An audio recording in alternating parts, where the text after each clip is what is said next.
ఓం మహాగణాధిపతయే నమః. ఓం గురుభ్యో నమః. ఓం శ్రీమాత్రే నమః. పరమేశ్వర స్వరూపమైనటువంటి జ్యోతిష, వాస్తు మరియు ఇతర అనేకమైనటువంటి శాస్త్రములను మనకు అందించినటువంటి మహర్షులకి నమస్కారం. హయగ్రీవ హయగ్రీవ హయగ్రీవేతియో వదేత్ తస్య నిస్సరతే వాణి జహ్నుకన్యా ప్రవాహవత్. అరుణాం కరుణాతరంగితాక్షీం ధృతపాశాంకుశపుష్పబాణచాపాం అనిమాదిభిరావృతాం మయూకైః అహమిత్యేవ విభావయే భవానీం. శ్రీమాత్రే నమః. ప్రేక్షకులకి ఆ లలితాంబిక అమ్మవారి యొక్క అనుగ్రహం పరిపూర్ణంగా కలగాలని మనస్ఫూర్తిగా కోరుకుంటూ మనం ఈరోజు చెప్పుకోబోయేటువంటి నిన్న మనం ఏం చెప్పుకున్నాం, నిన్నటి ఎపిసోడ్లో అమ్మవారు పాశుపతాస్త్రాన్ని ప్రయోగించి బండాసురుడి యొక్క సైన్యాన్ని హతమార్చింది అని చెప్పుకున్నాం కదా. ఈరోజు అదే అమ్మవారు ఆ సైన్యం అదంతా ఉండడానికి ఒక పట్టణం ఉంటుంది. ఈ నామంలో అదే ఉంటుంది. అదేమిటి అంటే కామేశ్వరాస్త్రాగ్ని నిర్దగ్ధ సబండాసుర శూన్యక. ఇది నామం. దీనికి ముందు ఓము, లాస్ట్లో నమః కలుపుకుంటే దీని యొక్క అర్థం ఏంటో చెప్తాను నేను మీకు. పాశుపతాస్త్రం కంటే కూడా శక్తివంతమైనటువంటి అస్త్రాన్ని వేసింది అమ్మవారు. ఈ నామం మీరు చదవగానే ఏం గుర్తు రావాలంటే పాశుపతాస్త్రం కంటే ఇంకా శక్తివంతమైనటువంటి ఒక అస్త్రం వేసి ఏం చేసింది అమ్మవారు ఇక్కడ. వాడిది ఒక పట్టణం ఉంటుంది, దాని పేరు శూన్యక పట్టణం అనమాట. శూన్యం అంటే అంతా శూన్యం చేసే పనే బండాసురుడిది. మొత్తం శూన్యం అయిపోయిందని అంటుంటారు చూసారు. అంటే మనలో గనక బండాసురుడు ప్రవేశిస్తే మనల్ని ఏం చేస్తాడు? శూన్యం చేస్తాడు. అంటే ఎవడా బండాసురుడు? బాగా అర్థం చేసుకోండి. నీలో ఉండేటువంటి బద్ధకము, నెగ్లిజెన్సీ, ఇర్రెస్పాన్సిబిలిటీగా ఉండడము, ఇర్రెస్పెక్టివ్గా ఉండడము, ఏం కాదులే అనేది ఉండాలండి. ఎప్పుడు ఉండాలి? నీకు ఏదైనా సరే ఒక కష్టం వచ్చినప్పుడు కష్టం వచ్చింది కదా ఏం కాదులే, అప్పుడు ఏం కాదులే అని ఉండాలి. ప్రతిదీ అవసరమే మనకి.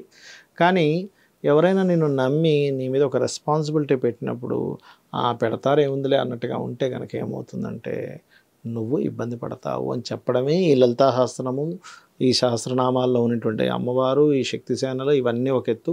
ఈ బండాసురుడు, ఈ విశుక్రుడు, విషంగుడు, ఈ శూన్య పట్టకం ఇవన్నీ ఒక చెప్పడం అమ్మవారు ఒక లీలగా చెప్తుంది. ఇదంతా కూడా అమ్మవారిలో నుంచి వచ్చినటువంటి ఆ యొక్క కిరణాలు 8 కిరణాలుగా బయటకు వచ్చినటువంటి వసిన్యాది వాగ్దేవతలు చెప్తున్నారు.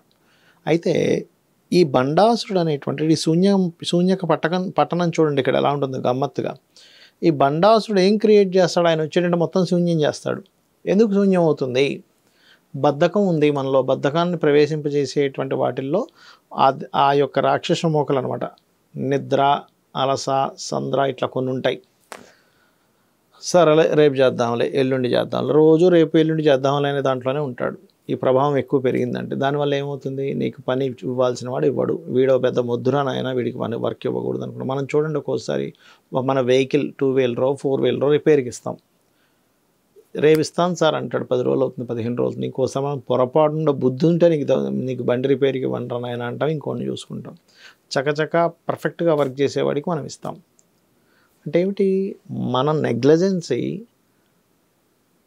మనలో ఉండేటువంటి నెగటివ్స్, విచక్షణ లేకుండా చేసేటువంటి పనులు ఇవన్నీ కూడా బండాసురుడి యొక్క లక్షణాలు. ఇవన్నీ ఉంటే ఏమవుతాయి? మనం మనది కూడా శూన్యక పట్టకం అయిపోతుంది. అంటే ఏంటి? శూన్య పట్టణం బండాసురుడిది ఎలా అయితే పట్టణం శూన్య పట్టణం ఎలా ఉందో మన జీవితం కూడా శూన్యం అయిపోతుంది. అది కలగకుండా ఉండాలంటే ఈ నామం చేసుకోవాలంటే ఇప్పుడు చూడండి, నేను మొత్తం అన్నీ పోయాయండి, నా పరిస్థితి ఆ బండాసురుడి యొక్క పట్టణం లాగే ఉంది, మొత్తం శూన్యం అయిపోయింది అనుకున్న క్రమంలో మీరు ఈ నామాన్ని కనుక చేస్తే ఆ శూన్యక పట్టణాన్ని ఎలా అయితే అమ్మవారు చూడండి, మొత్తం ఇంకా పట్టణం కూడా ఉన్నా వీల్లేదు వాడిది. మళ్ళీ అక్కడి నుంచి ఇంకేదైనా మొలక రావచ్చు, మళ్ళీ ఈ యొక్క అల్లరంతా జరగవచ్చు అనేటువంటిది అమ్మవారికి తెలిసి మొత్తం తీసేసింది. ఎలాంటి దాంతో తీసింది? పాశుపతాస్త్రం కంటే గొప్పదైనటువంటి అస్త్రాన్ని వదిలి మొత్తం పట్టణాన్ని క్లియర్ చేసేసింది. అలాగే మనలో కూడా ఒక్కొక్కసారి ఏమవుతుందంటే ఇక నాకు ఏ హోపు లేదు, నా లైఫ్లో కూడా ఇంకేమీ లేకుండా అయిపోయింది అని అనుకున్నప్పుడు ఏమీ లేదనేటువంటి ఫస్ట్ తీసేసి అమ్మవారు మరలా తన యొక్క అనుగ్రహంతో మనకి కొత్త లైఫ్ని ఇస్తుంది.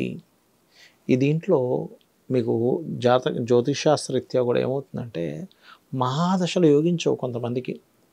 10 సంవత్సరాల నుంచి 20 సంవత్సరాల నుంచి అదే కష్టం, ఫ్యూచర్ కూడా నాకేం కనిపించట్లేదు, నాకు ఇంకేం లేదనేటువంటి స్థితిలోకి వెళ్ళిపోయిన వ్యక్తి కనుక ఇది నామం చేసుకుంటే అమ్మవారు ఆ థాట్ని ఫస్ట్ తీసేస్తుంది.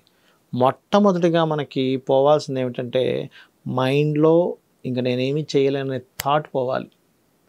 అదే బండాసురుడి యొక్క శూన్యక పట్టకం. శూన్యం అయిపోయింది అంటుంటారు చూసారా, నా మైండ్ మొత్తం బ్లాక్ అయిపోయిందండి, నా ఆలోచనలు మొత్తం చీకటి అయిపోయాయండి, నేను శూన్యంలోకి వెళ్ళిపోయానండి అంటారు. ఆ శూన్యం నుంచి ఆ శూన్యాన్ని తీసేది అమ్మవారు.